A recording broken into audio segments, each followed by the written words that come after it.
dans la louange et pour la bénédiction, que le Seigneur soit avec nous. Dans les bruits de la ville ou le silence sur la montagne, sur le bord d'un lac ou à l'ombre des arbres, dans la solitude ou la foule, pour ceux venus de partout et qui ne vont nulle part, que le Seigneur soit chemin, carrefour et partage de paroles. Dans la louange qui monte vers le ciel et pour la bénédiction de toute la terre, que notre prière, sobre et sautillante, réjouisse l'univers. Et nous verrons peut-être dans le regard de Dieu que tout cela sera très bon. Grâce et paix vous sont données de la part de Dieu notre Père et de Jésus-Christ, notre Sauveur. Amen. Je vous invite à la prière avec ce texte inspiré d'un écrit de saint Augustin. Seigneur, viens, montre-toi à moi. Je te verrai, toi, la joie de mon cœur. Je te connaîtrai comme tu me connais, je te verrai, lumière de mes yeux. Viens, montre-toi à moi. Je te verrai, toi, la joie de mon cœur. Je te trouverai enfin, ô mon Dieu. Je te retiendrai, toi que je désire. Viens, montre-toi à moi. Je te verrai, toi, la joie de mon cœur. Illumine mes yeux, ô lumière divine, que je ne vois plus les vanités de ce monde. Viens, montre-toi à moi. Je te verrai, toi, la joie de mon cœur. Amen.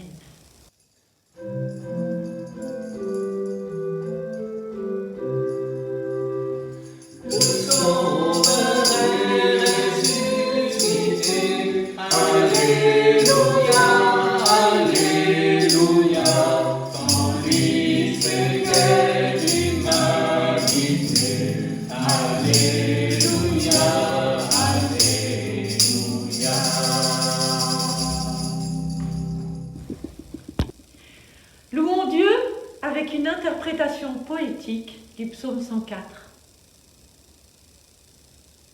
Je voudrais être un oiseau du ciel pour chanter ta louange. Je voudrais être vent murmurant pour dire ta bonté. Je voudrais être haute montagne pour célébrer ta gloire. Je voudrais être rocher pour clamer ta force. Je voudrais être caillou au bord du chemin pour t'adorer en silence. Je voudrais être herbe verte pour grandir dans ta lumière. Je voudrais être flamme vive pour danser ta joie. Je voudrais être océan pour clamer la profondeur de ton amour. Je voudrais être tout petit enfant pour savoir t'appeler Père. Amen.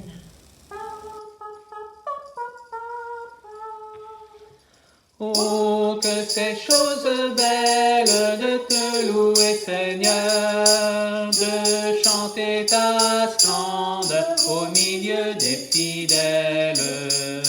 Quand le jour vient de naître, d'annoncer ta bonté et ta fidélité quand la nuit va paraître. Tes œuvres surprenantes t'ont réjoui mon cœur, et je dirais, Seigneur, leur sagesse étonnante. Tes pensées sont profondes, plus il les étudie, plus l'homme est interdit, ta main garde le monde.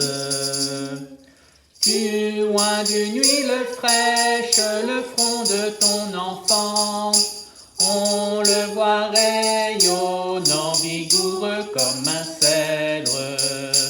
Sa gloire et sa richesse sont d'orner ta maison, tes fruits chaque saison combleront sa vieillesse.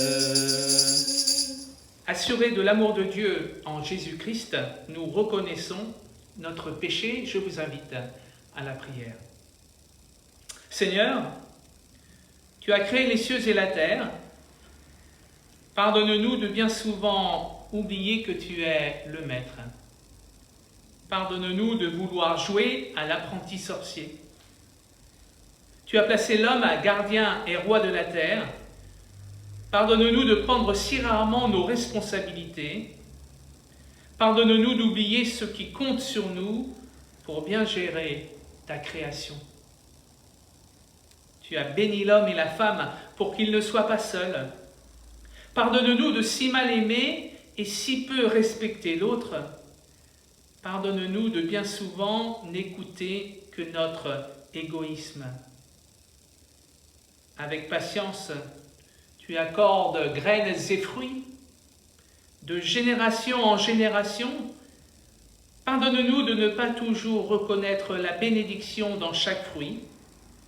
Pardonne-nous de ne pas voir le miracle dans chaque vie donnée. Seigneur, tu as dit, je suis le pain de vie. Donne-nous d'avoir toujours faim de ce pain. Pardonne-nous d'oser nous croire capables d'aimer par nos propres forces. Pardonne-nous de ne pas toujours aspirer à la vie éternelle. Amen. Amen. Assuré de l'amour de Dieu, assuré qu'il a entendu notre prière, j'ai la grâce de vous annoncer le pardon de Dieu avec la deuxième épître de Paul aux Corinthiens au chapitre 5, les versets 17 à 19. Alors si quelqu'un est uni au Christ, il est créé à nouveau. Ce qui est ancien est fini, ce qui est nouveau est là. Tout cela vient de Dieu. Il nous a réconciliés avec lui par le Christ et il nous a demandé d'annoncer cette réconciliation. Oui, c'est Dieu qui a réconcilié le monde avec lui par le Christ. Il ne tient plus compte des fautes des êtres humains et il nous charge d'annoncer cette parole de réconciliation. Alors que Dieu nous mette au cœur l'assurance de son pardon et qu'il nous donne de marcher vers son royaume avec assurance. Écoutons maintenant ce à quoi Dieu nous appelle et qu'il nous donne la force de faire avec cet extrait du livre de la Genèse au chapitre 2, le verset 15. Le Seigneur prend l'homme et il le place dans le jardin d'Éden pour le cultiver et pour le garder. Par ces mots, Dieu nous place face au don de la vie qu'il nous offre chaque jour et nous demande d'en prendre soin et d'en rendre grâce, qu'il nous donne la force de respecter son commandement. Amen.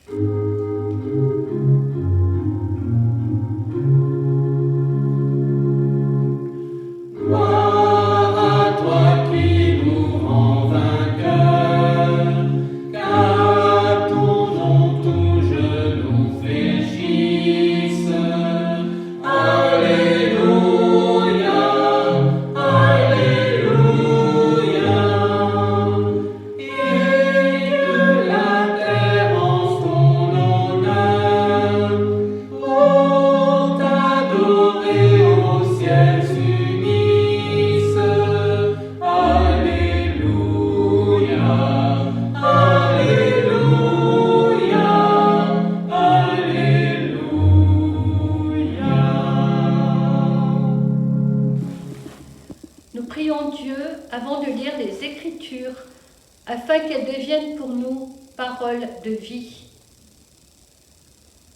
Seigneur notre Dieu, nous sommes assemblés en ta présence pour recevoir ta parole et pour l'annoncer, pour t'adorer et te louer. Tu t'es abaissé afin de nous élever, tu t'es fait pauvre afin de nous enrichir. Tu es venu à nous afin que nous allions à toi. Tu as été homme comme nous, afin de nous faire participer à la vie éternelle.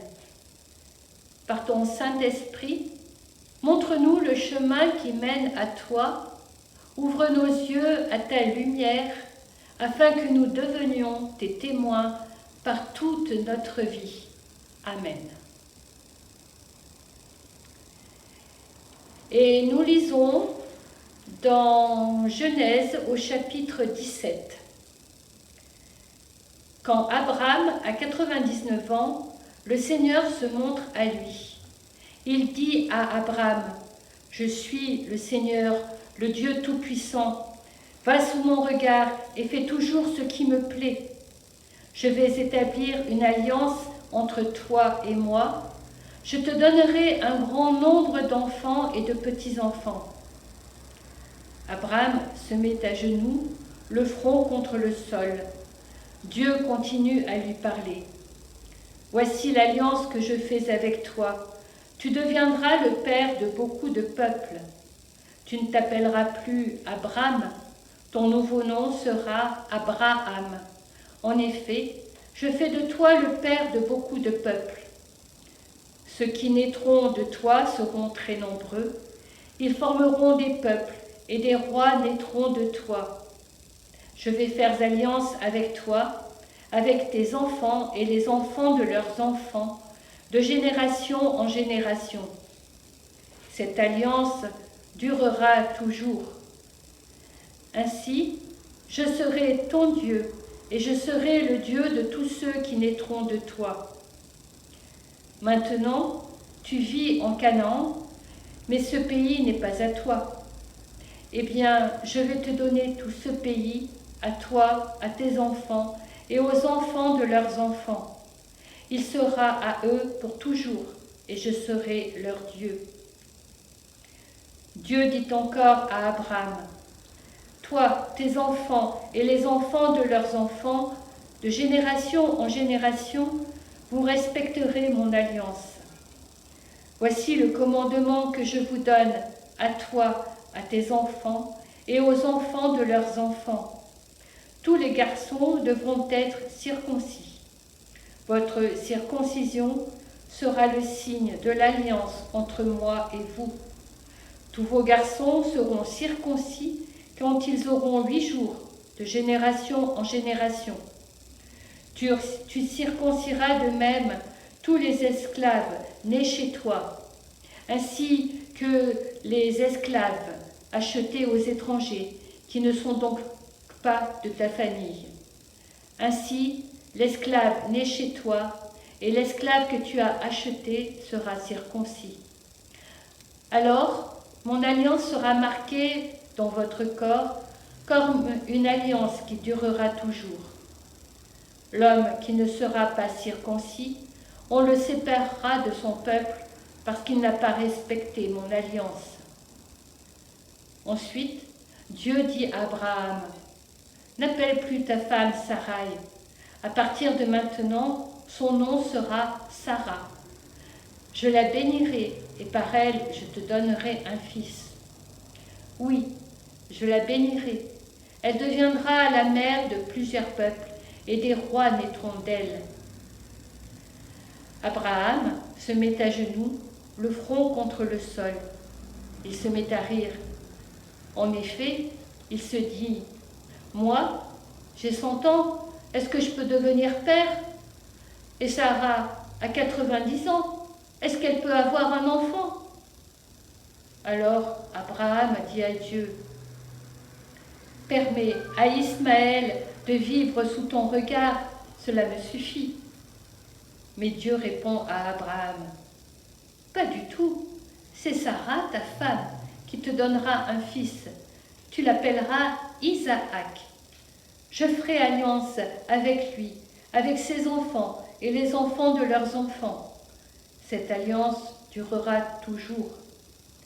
Pour Ismaël, j'ai entendu ta demande. Je le bénirai. Je lui donnerai beaucoup d'enfants et de petits-enfants. Ils deviendront très nombreux. Il sera le père de 12 chefs et il sera l'ancêtre d'un grand peuple. Mais mon alliance, je veux la faire avec Isaac. C'est le fils que Sarah va te donner l'an prochain à cette même époque. » Quand Dieu a fini de parler avec Abraham, il le quitte. Alors Abraham prend son fils Ismaël et tous ses esclaves, ceux qui sont nés chez lui et ceux qu'il a achetés. Il prend donc tous les hommes de sa maison. Il les circoncit le jour même, comme Dieu lui a commandé de le faire. Abraham a 99 ans et son fils Ismaël a 13 ans quand ils sont circoncis. Ils sont circoncis le même jour, avec tous les hommes de la maison d'Abraham, esclaves nés chez lui ou achetés aux étrangers.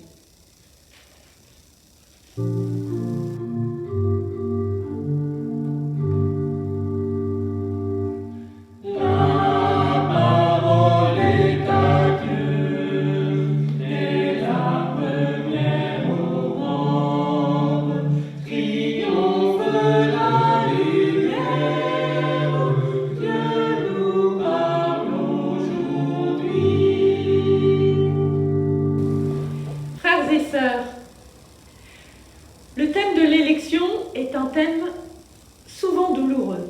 Pourquoi l'un est-il choisi et pas l'autre?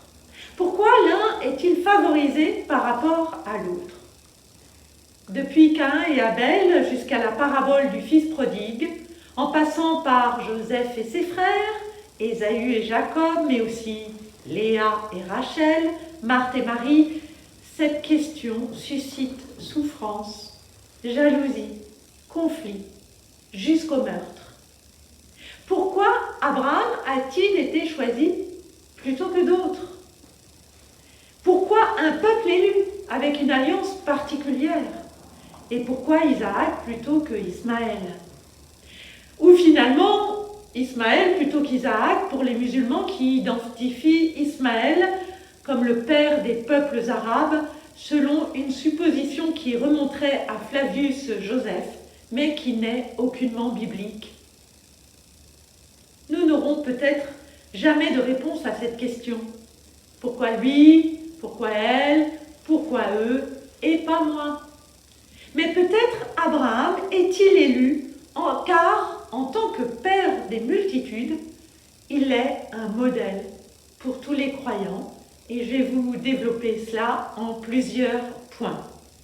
Tout d'abord, je dirais que Abraham est un modèle pour une question d'écoute. Abraham est celui qui est à l'écoute de ce Dieu qui l'appelle.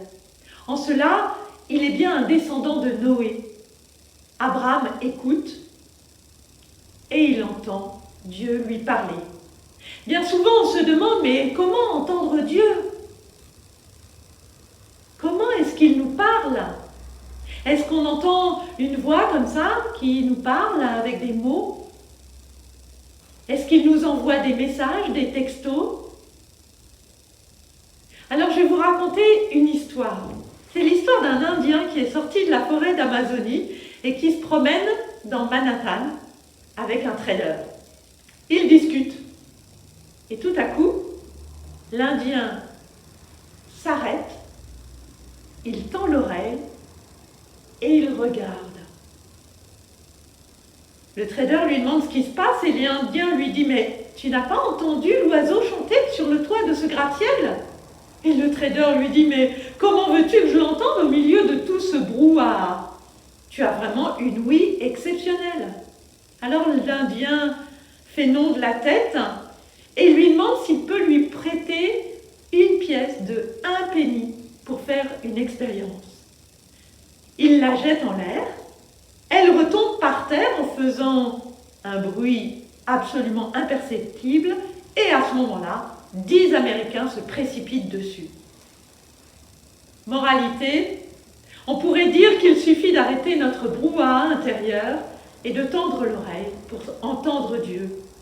Et que plus nous prêtons attention à sa parole, et plus nous en devenons familiers, plus nous la reconnaissons, plus nous la percevons. Et en même temps, nous savons qu'il est possible de prendre pour la parole de Dieu une voix qui prend le dessus et qui ne vient que de nous-mêmes. Le prophète Élie en fait l'expérience lorsqu'il comprend que Dieu ne parle pas forcément avec force et puissance, comme dans l'ouragan, comme dans un feu, mais plus certainement avec la douceur et la délicatesse d'une toute petite brise légère. Ainsi, dans le brouhaha de nos vies et de notre société, tout comme Abraham, nous sommes invités à faire silence pour être à l'écoute de l'appel de Dieu en chacun de nous. Le confinement en a peut-être été pour vous l'occasion. Parfois, c'est peut-être aussi à la suite d'un deuil ou lors d'une retraite. Quelle est notre élection? Ou pour le dire en d'autres termes, à quoi sommes-nous appelés? Quelle est notre vocation? Mais peut-être vous dites-vous, là, chez vous, dans votre salon, « Oh, pour moi, tout ça c'est bien terminé, ma vie est derrière moi, j'ai 75, 80, 90 ans passés, alors l'appel de Dieu à tout quitter pour le suivre, il n'est plus pour moi. » Abraham, avant de devenir Abraham, est pour nous un modèle pour son écoute, mais aussi pour sa patience et sa persévérance. Ce qui est impressionnant au début de ce passage, c'est l'âge d'Abraham, 99 ans. C'est à 99 ans que Dieu lui signifie par un nouveau prénom que l'alliance est conclue. C'est à 99 ans qu'il est circoncis. Et ce n'est pas pour autant qu'il est devenu parfaitement intègre malgré la demande que lui fait le Seigneur. Abraham a déjà quitté son pays, vécu de multiples aventures qui ont parfois failli mal tourner. Il a même fini par avoir un fils avec la servante de sa femme, et pourtant, il lui est demandé encore de patienter et de croire que c'est par Sarai, son épouse, que l'alliance perpétuelle sera accomplie. Dieu n'en a jamais terminé avec nous. Nous avons toujours une terre à quitter, des sécurités illusoires à lâcher, des culpabilités, des regrets, des peurs, des amertumes, des colères à remettre entre les mains de Dieu pour aller vers la vie et pour donner la vie. La fécondité n'est pas une question d'âge. Certains mettent plus de temps que d'autres, mais peu importe. Abraham, lui, y est parvenu à 100 ans. C'est une question de patience. Et une question de foi, bien sûr. La foi suppose de croire malgré les échecs, malgré les obstacles. Pour l'anecdote, Thomas Edison disait qu'il n'a pas eu 1000 échecs avant de réussir à créer l'ampoule électrique, mais bien plutôt qu'il a réussi à trouver 1000 façons de ne pas faire une ampoule. Thomas Edison avait l'intuition qu'il parviendrait à la créer, malgré les 1000 tentatives qui avaient échoué. C'était son appel, si je puis dire. Et s'il fit preuve de patience, c'est parce que, au-delà des échecs, il y croyait, et aussi parce qu'il en a tiré des leçons. Bien évidemment, Abraham n'est pas seulement le père des croyants parce qu'il a persévéré malgré les obstacles, mais aussi parce qu'il a répondu à l'appel de Dieu sans discuter, notamment lorsqu'il a entendu celui de sacrifier l'enfant de la promesse, Isaac. Là, j'avoue que je suis moi-même perplexe. Comment est-il possible qu'Abraham aille jusque-là?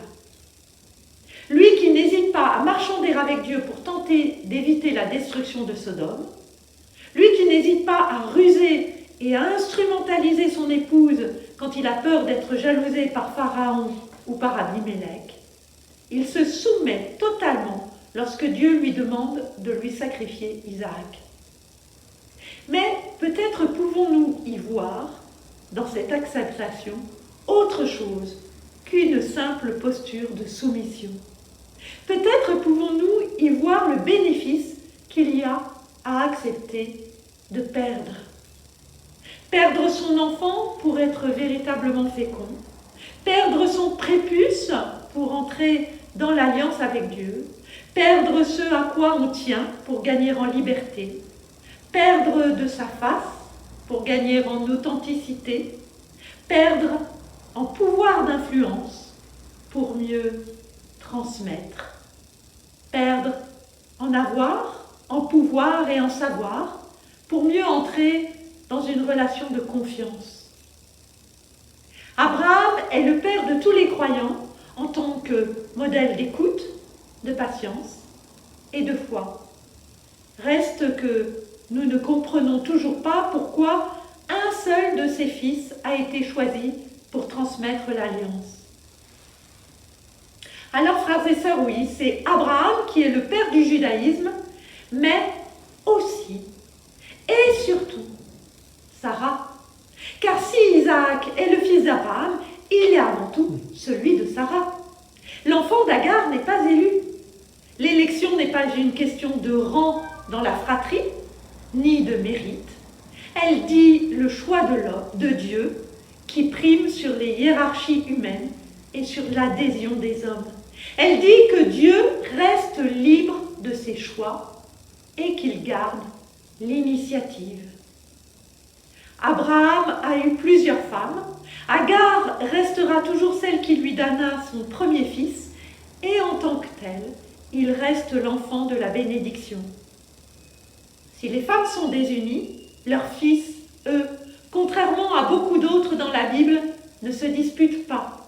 Au contraire, la mort d'Abraham les réunit. Si par Isaac, la transmission générationnelle dit le choix de Dieu qui prime sur les hiérarchies humaines et sur l'adhésion des hommes, s'il n'y a rien à y comprendre, du coup, on pourrait dire qu'Ismaël, lui, eh bien, il est libre. Il a reçu la bénédiction sans l'obligation de l'alliance.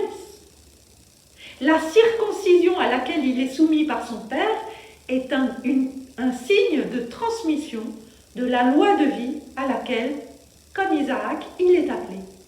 Mais il n'a aucune obligation d'alliance. Avec Ismaël, fils d'Agar, nous comprenons qu'il y a de la place dans le sein du Père pour ceux qui adhèrent librement à la loi transmise dans le judaïsme. Les descendants d'Ismaël ne sont pas tant les musulmans que tous ceux qui respectent les commandements de Dieu, qui ont une pratique. Et Jésus, lui, nous envoie son esprit pour ouvrir toutes les portes verrouillées et faire de chacun de nous des enfants d'Abraham, de ce modèle d'écoute, de patience, de foi, de transmission, appelés à témoigner, à transmettre, nous aussi, de génération en génération. Voilà la bénédiction d'Abraham à l'œuvre dans toutes les nations. Amen.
Édifiés par la parole de Dieu, nous confessons notre foi en répétant ce qu'ont dit nos pères dans la Bible et je vous invite à répéter la phrase qui est en caractère gras sur le diaporama.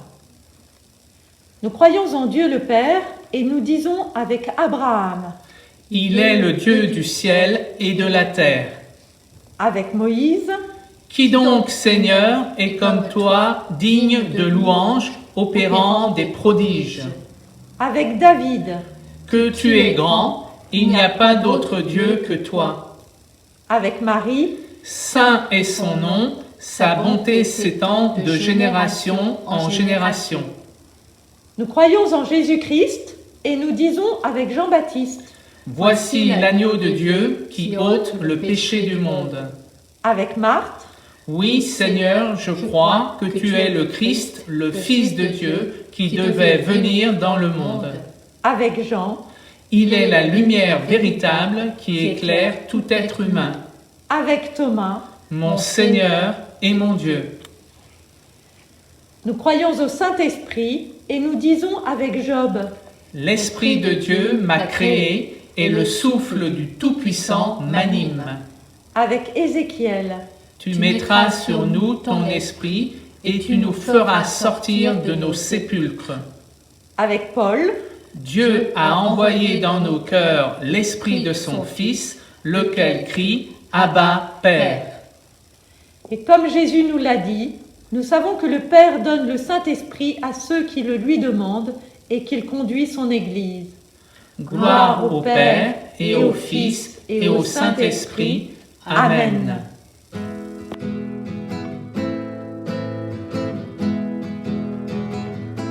Je crois quand tu m'appelles, je crois quand ta lumière m'invite à découvrir la vérité au fond de moi. Je crois quand tu m'appelles, je crois quand je reçois le choix de t'accueillir et de témoigner de ta joie. Amen, Amen, Amen, Amen. Je crois quand tu m'appelles, je crois quand tu m'entraînes à habiter ce monde et à renaître des décombres. Je crois quand tu m'appelles, je crois quand ton pardon ne juge plus mes jours pour m'ouvrir enfin à l'amour. Amen, Amen, Amen, Amen.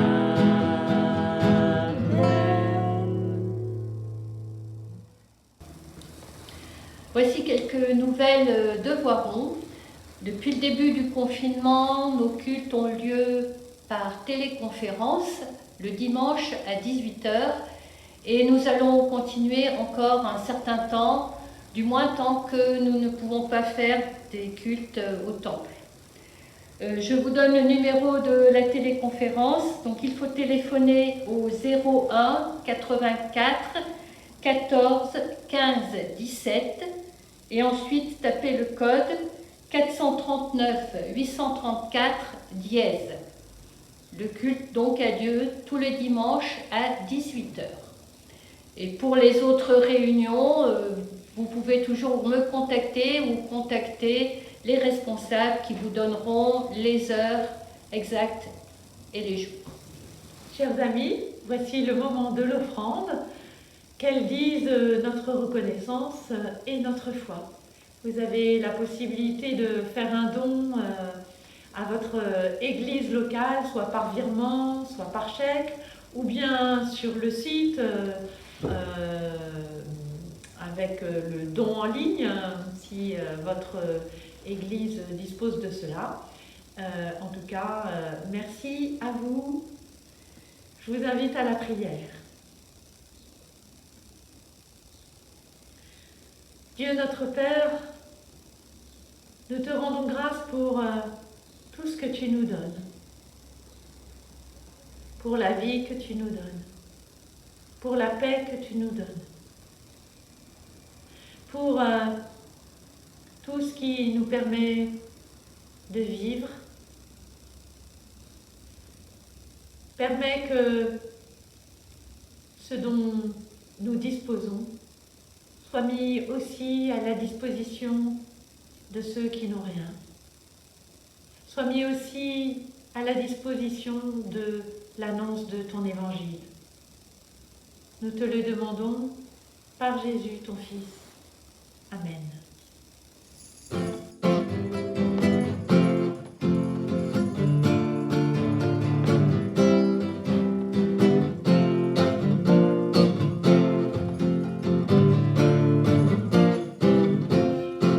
Avec le Christ, dépasser les frontières, par son esprit, supprimer les barrières.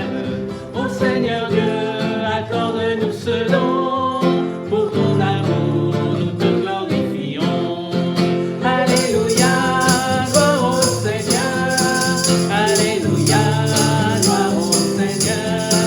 Alléluia, gloire au Seigneur. Alléluia, gloire au Seigneur. Tu nous créas pour vivre comme des frères, en nous aimant, joyeux dans la lumière, réconciliés, unis par le pardon, bannis en nous haine et division. Alléluia, gloire au Seigneur. Alléluia, gloire au Seigneur. Alléluia, gloire au Seigneur. Alléluia, gloire au Seigneur. Ressuscité, tu appelles à la vie tous les humains que ton amour unit à travailler pour un monde meilleur, rempli de paix, de respect, de bonheur. Alléluia, gloire au Seigneur. Alléluia, gloire au Seigneur. Alléluia, gloire au Seigneur. Alléluia, gloire au Seigneur. Alléluia, gloire au Seigneur. Alléluia, gloire au Seigneur. Alléluia, gloire au Seigneur. Alléluia, gloire au Seigneur. Alléluia!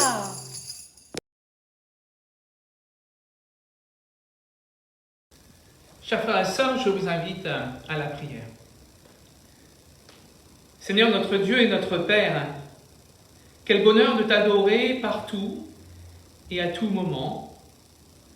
Quelle joie de te dire merci pour Jésus-Christ, ton Fils. Sa venue dans le monde a fait lever l'aube de ton règne d'amour. Humain parmi les humains, vivant jusqu'au bout de ton pardon et de ta paix, il nous a fait découvrir notre véritable humanité. Condamné au supplice de la croix, il s'est dépouillé de tout pouvoir et de tout prestige pour nous rendre libres de te servir.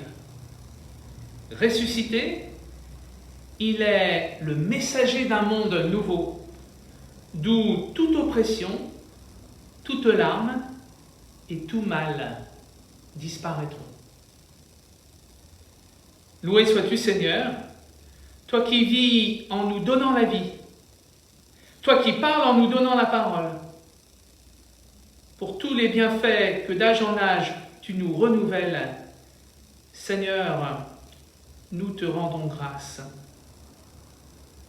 Ô toi qui jadis fus Dieu pour Noé et sa famille confinés dans l'arche, nous te prions de l'être aussi pour nous, aujourd'hui, dans nos communautés dispersées. En cette période de pandémie, nous te prions pour tous les malades et pour celles et ceux qui les soignent, qui les aident, qui les accompagnent. Nous te prions pour les familles en deuil.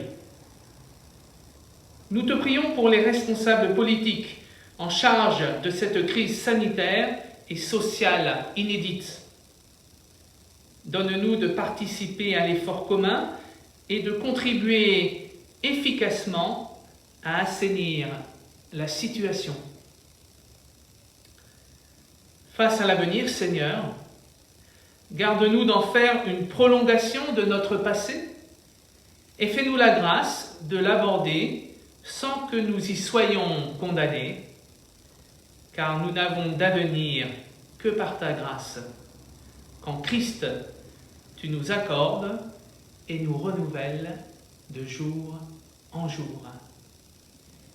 Comme Jésus l'a enseigné à ses disciples, nous te disons, Notre Père, qui es aux cieux, que ton nom soit sanctifié, que ton règne vienne, que ta volonté soit faite sur la terre comme au ciel. Donne-nous aujourd'hui notre pain de ce jour. Pardonne-nous nos offenses, comme nous pardonnons aussi à ceux qui nous ont offensés, et ne nous laisse pas entrer en tentation, mais délivre-nous du mal, car c'est à toi qu'appartiennent le règne, la puissance et la gloire pour les siècles des siècles. Amen. Frères et sœurs, recevons la bénédiction de la part de Dieu. Que les bénédictions du Seigneur, telle la rosée du matin, descendent sur chacun de vous. Qu'elles vous rafraîchissent, qu'elles vous renouvellent, qu'elles fortifient votre foi, qu'elles fertilisent en vous ses graines, que jour après jour, le Seigneur sème au creux de vos vies. Allez semer la paix, l'amour et l'espérance. Amen.